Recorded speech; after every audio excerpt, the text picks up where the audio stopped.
जय श्री कृष्णा, जय श्री नारायण। दोस्तों, आज हम जानेंगे श्रीमद् भागवत महापुराण कथा 10वें स्कंद उत्तरार्ध का 64वां अध्याय। इस अध्याय में आज हम सुनेंगे नृग राजा की कथा।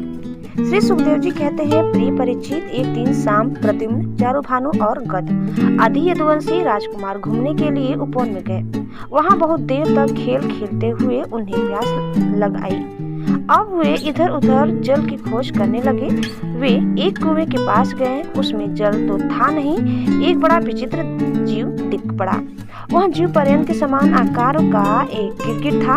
उसे देखकर उनके आश्चर्य की सीमा न रही। उनका हृदय करुणा से भर आया और वे उसे बाहर निकालने का प्रयत्न करने लगे। परंतु जब वे राजकुमार उस गिरे हुए गिरगिट को चमड़े और सूत की रस्सियों से बांधकर बाहर न निकाल सके, तब कुतूहलवश उन्होंने यह आश्चर्यमय वृत्तांत भगवान श्री कृष्ण के पास जाकर निवेदन किया। जगत के जीवनदाता कमल नयन भगवान श्री कृष्ण उस कुएं पर आए। उसे देखकर उन्होंने बाएं हाथ से खेल खेल में अनायास ही उसको बाहर निकाल दिया। भगवान श्री कृष्ण के कर कमलों का स्पर्श होते ही उसका गिरगिट डूब जाता रहा और वह एक स्वर्गीय देवता के रूप में परिणत हो गया। अब उसके शरीर का रंग तपाए हुए सोने के समान चमक रहा था और उसके शरीर पर अद्भुत वस्त्र, आभूषण और पुष्पों के हार शोभा पा रहे थे। यद्यपि भगवान श्री कृष्ण जानते थे कि इस दिन दिव्य पुरुष को गिरगिट योनि क्यों मिली थी, फिर भी वह कारण सर्वसाधारण को मालूम हो जाए, इसलिए उन्होंने उस दिव्य पुरुष से पूछा, महाभाग, तुम्हारा यह रूप तो बहुत ही सुंदर है, तुम कौन हो? मैं तो ऐसा समझता हूँ कि तुम अवश्य ही कोई श्रेष्ठ देवता हो। कल्याण मूर्ते, किस कर्म के फल से तुम्हें इस योनि में आना पड़ा था? वास्तव में तुम इसके योग्य नहीं हो। हम लोग तुम्हारा वृत्तांत जानना चाहते हैं। यदि तुम हम लोगों को वहाँ बतलाना उचित समझो तो अपना परिचय अवश्य दो। श्री सुखदेव जी कहते हैं, परीक्षित, जब अनंत मूर्ति भगवान श्री कृष्ण ने राजा नृग से इस प्रकार पूछा, तब उन्होंने अपना सूर्य के समान ज्वाज्वल्यमान मुंह को झुकाकर भगवान को प्रणाम किया और वे इस प्रकार कहने लगे। राजा नृग ने कहा, प्रभु, मैं महाराज इक्ष्वाकु का पुत्र राजा नृगु हूँ। जब कभी किसी ने आपके सामने दानियों की गिनती की होगी, तब उसमें मेरा नाम भी अवश्य ही आपके कानों में पड़ा होगा। प्रभु, आप समस्त प्राणियों की एक एक वृत्ति के साक्षी हैं। भूत और भविष्य का व्यवधान भी आपके अखंड ज्ञान में किसी प्रकार की बाधा नहीं डाल सकता। अतः आपसे छिपा ही क्या है? फिर भी मैं आपकी आज्ञा का पालन करने के लिए कहता हूँ।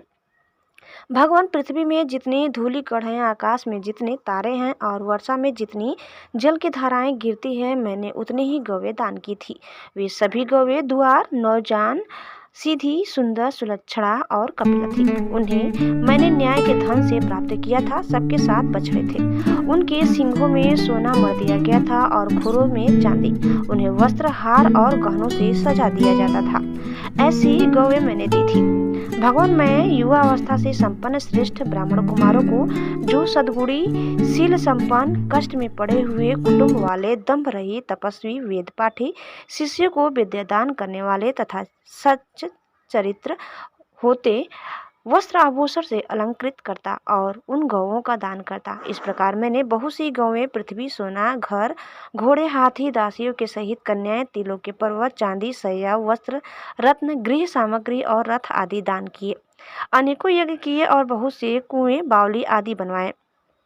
एक दिन किसी अप्रतिग्रही यानी दान न लेने वाले तपस्वी ब्राह्मण की एक गाय बिछुड़ कर मेरी गऊ में आ मिली। मुझे इस बात का बिल्कुल पता न चला, इसलिए मैंने अनजान में उसे किसी दूसरे ब्राह्मण को दान कर दिया।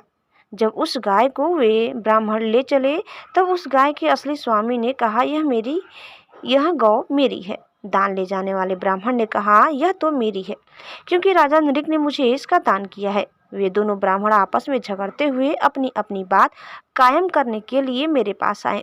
एक ने कहा, यह गाय अभी अभी आपने मुझे दी है, और दूसरे ने कहा कि यदि ऐसी बात है तो तुमने मेरी गाय चुरा ली है। भगवान, उन दोनों ब्राह्मणों की बात सुनकर मेरा चित्त भ्रमित हो गया।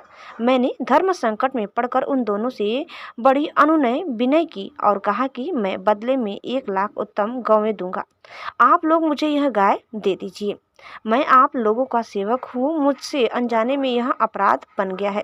मुझ पर आप लोग कृपा कीजिए और मुझे इस घोर कष्ट से तथा घोर नरक में गिरने से बचा लीजिए। राजन, मैं इसके बदले मैं कुछ नहीं लूँगा, यह कहकर गाय का स्वामी चला गया। तुम इसके बदले में 1,00,000 ही नहीं 10,000 गौवे और दो, तो भी मैं लेने का नहीं। इस प्रकार कहकर दूसरा ब्राह्मण भी चला गया। देवाधिदेव जगदीश्वर, इसके बाद आयु समाप्त होने पर यमराज के दूत आए और मुझे यमपुरी ले गए।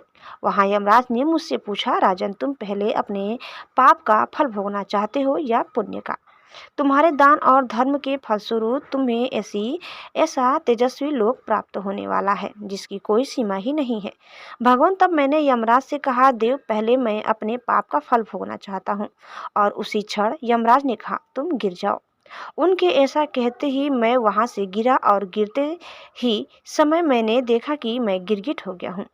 प्रभु, मैं ब्राह्मणों का सेवक, उदार दानी और आपका भक्त था। मुझे इस बात की उत्कृष्ट अभिलाषा थी कि किसी प्रकार आपके दर्शन हो जाए। इस प्रकार आपकी कृपा से मेरे पूर्व जन्मों की स्मृति नष्ट न हुई। भगवान, आप परमात्मा हैं, बड़े बड़े शुद्ध हृदय योगीश्वर उपनिषदों की दृष्टि से अपने हृदय में आपका ध्यान करते हैं। इंद्रियातीत परमात्मा साक्षात आप मेरे नेत्रों के सामने कैसे आ गए? क्योंकि मैं तो अनेक प्रकार के व्यसनों दुखद कर्मों में फंसकर अंधा हो रहा था। आपका दर्शन तो तब होता है जब संसार के चक्कर से छुटकारा मिलने का समय आ जाता है। देवताओं के भी आराध्य देव पुरुषोत्तम गोविंद, आप ही व्यक्त और अव्यक्त जगत तथा जीवों के स्वामी हैं। अविनाशी अच्युत, आपकी कीर्ति पवित्र है। अंतर्यामी नारायण, आप ही समस्त वृत्तियों और इंद्रियों के स्वामी हैं। प्रभु श्री कृष्ण, मैं अब देवताओं के लोक में जा रहा हूँ। आप मुझे आज्ञा दीजिए। आप ऐसी कृपा कीजिए कि मैं चाहे कहीं कहीं भी क्यों न रहूं, मेरा चित्त सदा आपके चरण कमलों में ही लगा रहे। आप समस्त कार्य और कारणों के रूप में विद्यमान हैं। आपकी शक्ति अनंत है और आप स्वयं ब्रह्मा है। आपको मैं नमस्कार करता हूँ। सच्चिदानंद स्वरूप सर्वांतर्यामी वसुदेव श्री कृष्ण, आप समस्त योग के स्वामी योगेश्वर हैं।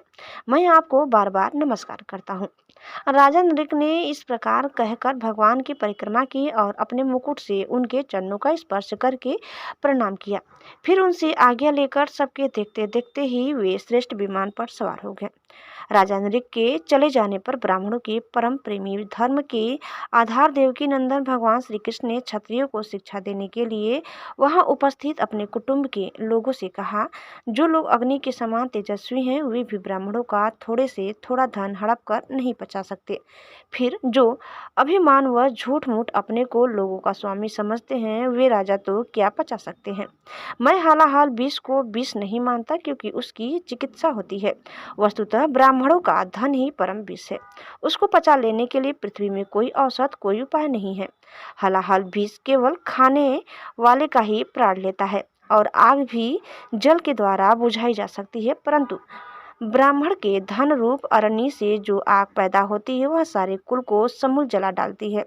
ब्राह्मण का धन यदि उसकी पूरी पूरी संपत्ति लिए बिना भोगा जाए तब तो वह भोगने वाले उसके लड़के और पौत्र इन 3 पीढ़ियों को ही चौपट करता है, परंतु यदि बलपूर्वक हट करके उसका उपभोग किया जाए तब तो पूर्व पुरुषों की 10 पीढ़ियां और आगे की भी 10 पीढ़ियां नष्ट हो जाती है। जो मूर्ख राजा अपनी राजलक्ष्मी के घमंड से अंधे होकर ब्राह्मणों का धन हड़पना चाहते हैं, समझना चाहिए कि वे जानबूझकर नरक में जाने का रास्ता साफ कर रहे हैं। वे देखते नहीं कि उन्हें अधःपतन के कैसे गहरे गड्ढे में गिरना पड़ेगा। जिन उदार हृदय और बहु कुटुंबी ब्राह्मणों की वृत्ति छीन ले जाती है, उनके रोने पर उनके आंसू की बूंदों से धरती के जितने धूल कण भीगते हैं उतने वर्षों तक ब्राह्मण के तत्व को छीनने वाले उस उच्छृंखल राजा और उसके वंशजों को कुंभीपाक नरक में दुख भोगना पड़ता है। जो मनुष्य अपने या दूसरों की दी हुई ब्राह्मणों की वृत्ति उनकी जीविका के साधन छीन लेते हैं, वे 60,000 वर्ष तक विष्ठा के कीड़े होते हैं। इसलिए मैं तो यही चाहता हूँ कि ब्राह्मणों का धन कभी भूल से भी मेरे कोष में न आए, क्योंकि जो लोग ब्राह्मणों के धन की इच्छा भी करते हैं उसे छीनने की बात तो अलग रही, वे इस जन्म में अल्पायु शत्रुओं से पराजित और राज्य भ्रष्ट हो जाते हैं और मृत्यु के बाद भी दूसरों को कष्ट देने वाले साप ही होते हैं। इसलिए मेरे आत्मियों, यदि ब्राह्मण अपराध करे तो भी उसे द्वेष मत करो। वह मार ही क्यों न बैठे या बहुत सी गालियां या शाप ही क्यों न दे, उसे तुम लोग सदा नमस्कार ही करो।